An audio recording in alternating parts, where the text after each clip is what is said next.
What's going on, guys? Today we have a 2012 RXP-X.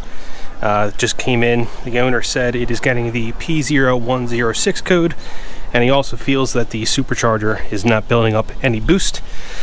Now this ski has around 230 hours or so, and first thing I asked him was, when did he have the supercharger rebuilt? And apparently it was recently rebuilt, and ever since then that's when he noticed, or I shouldn't say ever since then, it was basically he started up once, realized something was not right. It's getting the 106 code pretty much immediately and feels like it's not building up any boost at all. So he feels possibly that the supercharger either was not rebuilt correctly, or they rebuilt it but forgot to set the slip correctly. So what I'm going to do is I'm going to get this connected to the software, read the codes, just make sure there's nothing else that's pending. He did go through it. He said that the intake manifold is good. Doesn't seem like there's any other boost leaks. Intercooler tested good. Map sensor tested good. So he thinks that it is the supercharger. I'm just going to verify that in buds. And then, of course, once we do that, I'm going to check the supercharger slip, compare what this is to what it should be according to the service manual, and we'll see if that's actually what it is. Now, since this was a new rebuild on the supercharger, there's a chance that all I need to do is simply set the slip. I did a video on that in the past, but I will show you what needs to be done for that.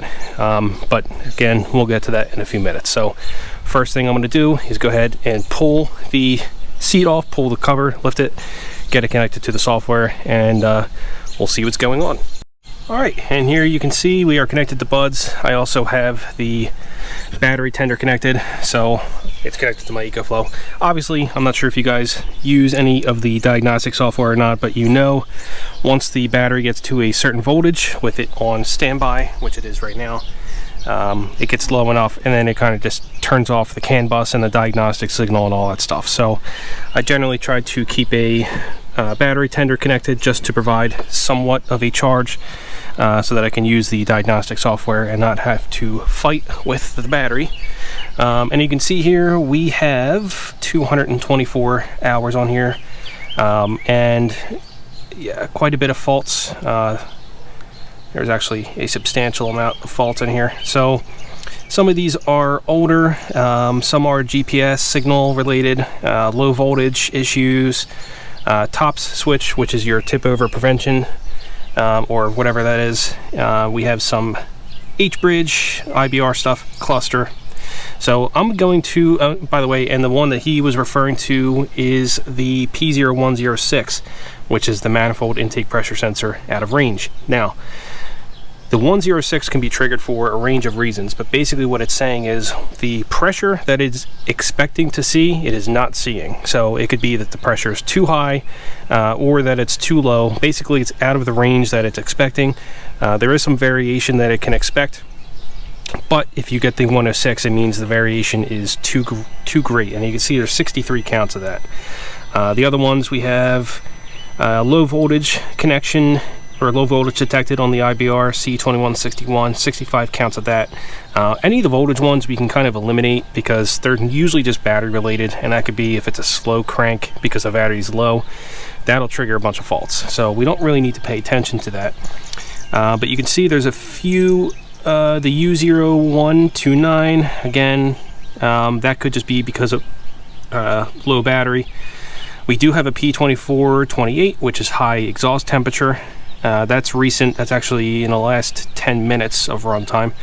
But the more important one is the throttle actuator, which is saying that it didn't return back to where it should be. Now, if I manually actuate the throttle, you can hear it moving, but it sounds a little crusty, so I may have to take a look at that.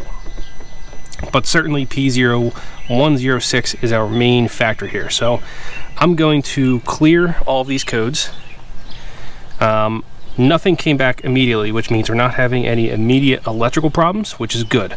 Now, the next thing I'm going to do is I'm going to start the ski, let it run for about 10 seconds or so on the hose, and then we'll come back here and see if there's any new faults that came up. And if there's not, then we can move on and do either a boost leak test or just check the slip on the supercharger and see what we're getting. But definitely I want to start it up first just to see and make sure we're not getting any other problems. So let me do that and I'll get back to you. Engine's running.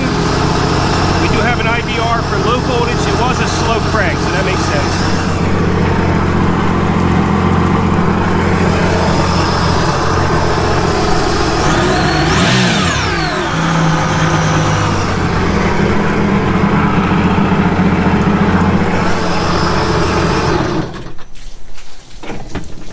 Alright, still, that's pretty much the only one so far. I did hear pump whine, which means the jet pump bearings are pretty much shot. So I'm going to recommend a rebuild for him at some point. But yeah, no P0106, so that's pretty good. But generally that code won't show up until we start getting into boost and things like that. But basically I just wanted to make sure that there was no other electrical issues going on. So I'm going to go ahead and clear that. I did notice that there is a open port on the supercharger supply line. That's not going to matter for this fault code since that's only the intake, it's not the output. So that part's perfectly fine. What I'm going to do is pull the intake boot off of the supercharger and I'm going to crank it to see what kind of spec we get. I forget what the spec level is for this. I need to pull it up in the service manual, but we will compare to see what it should be. So I'm going to check the slip with the supercharger in place, and in order to do that we need to stop the engine from spinning, which means we could just put something into the impeller, basically prevent it from spinning. So I'm going to shove this in there just to prevent it, and in order to do that we need to get the IBR gate out of the way.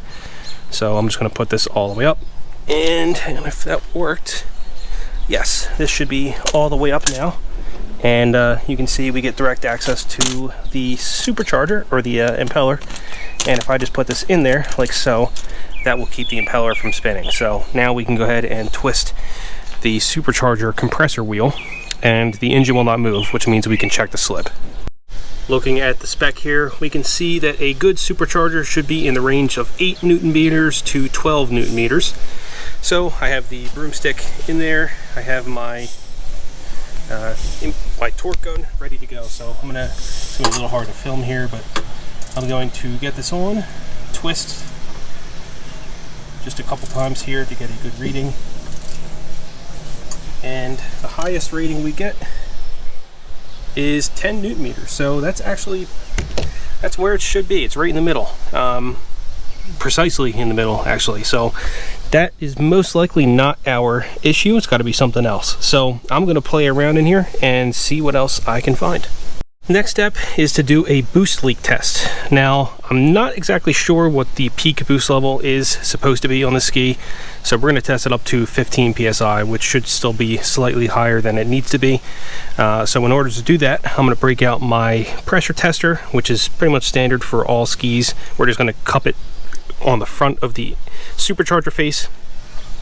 We'll pressurize the system to 15 psi and see if it holds. If there's any leaks, then we'll know. But let's go ahead, we'll get that set up. Alright, the pressure tester is connected. It's gonna be a little hard to see the gauge on this one, but I have the compressor full, so we are just going to slowly fill this up. And we're outside, so it's gonna be a little hard to hear for leaks. But I can already hear a massive leak somewhere. Alright, I'm going to put the camera down and see if I can hear where it's coming from. Alright guys, as you can see there is just a massive leak by the throttle body. So I'm not sure if it's a loose hose or if it's a throttle body gasket or whatever. I'm going to shut off the, might as well do that now. I'm going to try tightening up the hose just to see if that's what it is. Sometimes that's all it is, but if not, it could be a cracked throttle body, it could be the gasket in there. There's a few things it could be, so I'm going to tighten this up, see if it makes any difference, and then we'll try it again. Alright, I just tighten that clamp down and we can go ahead and fill it up now. It's actually filling up slowly and I'm not hearing any more leaks. I know you can't see it on camera, but we're about to hit 15, maybe just a little bit more. That's 15 psi there. It's holding perfectly fine, so I can go ahead and turn this down. So that's most likely all it was. It was just a The coupler was actually kind of misaligned, but it also wasn't tight at all. And I think that's kind of what was causing the leaks, but no more bubbles, nothing like that. So that's most likely all it was for him. I'm going to go ahead and reattach everything here, and then we're going to run the ski on the hose. I'm going to rev it up to try to get it up to, I forget what the trigger activation is, or where the trigger RPM is for most of the codes, but I'll try to get it beyond 6,500. You know, obviously you don't want to rev it too high on the trailer just because the carbon seal and everything, the drivetrain components are not cooled, but for a second or two it's not going to cause any problems. So I'm going to do that. I'm going to get the pressure tester off. I'll reattach the intake boot. Everything else is good in here. I'll keep the software connected. The ski is off right now, but I'll reconnect that, and we'll make sure everything seems okay here. All right, faults are clear. Let's go ahead and start this up. Turn on the hose. We'll let this run for a second here. We'll try to rev it up as well.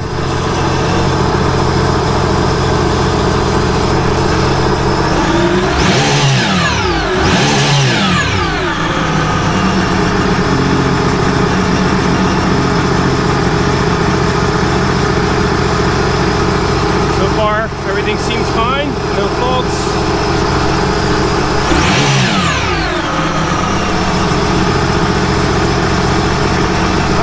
Pretty good. I'm going to go ahead and shut it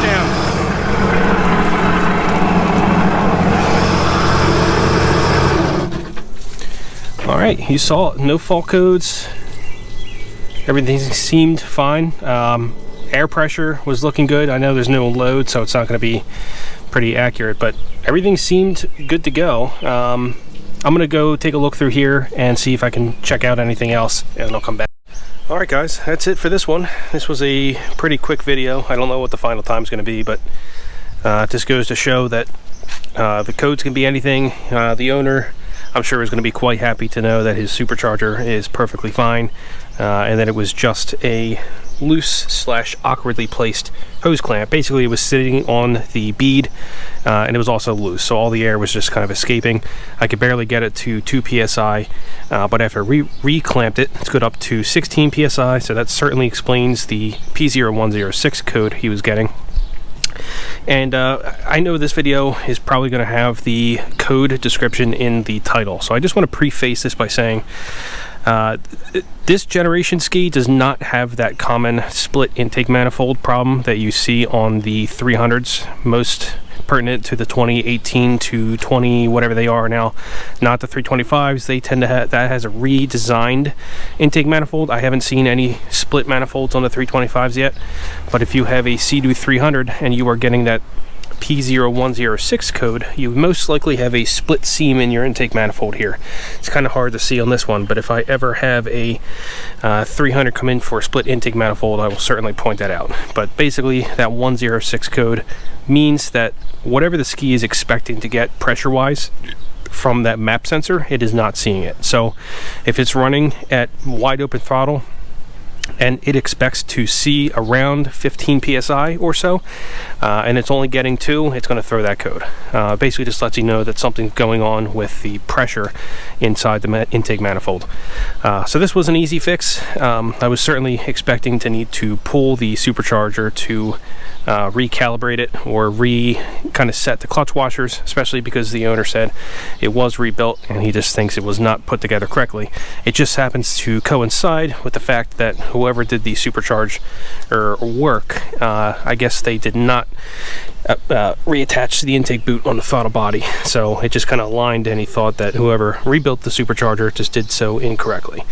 But everything else is good to go here. I'm also going to let the owner know that he has the jet pump whine, so it would be wise to consider getting that rebuilt or replaced. Jet pumps can be rebuilt. It just depends on how bad they are condition wise. If the Obviously the shaft and the bearing that goes through the jet pump housing will need to be replaced, but if the traces around the jet pump inside where the bearing sits are scored or damaged, pitted, whatever, the housing is basically junk. You have to replace the entire jet pump.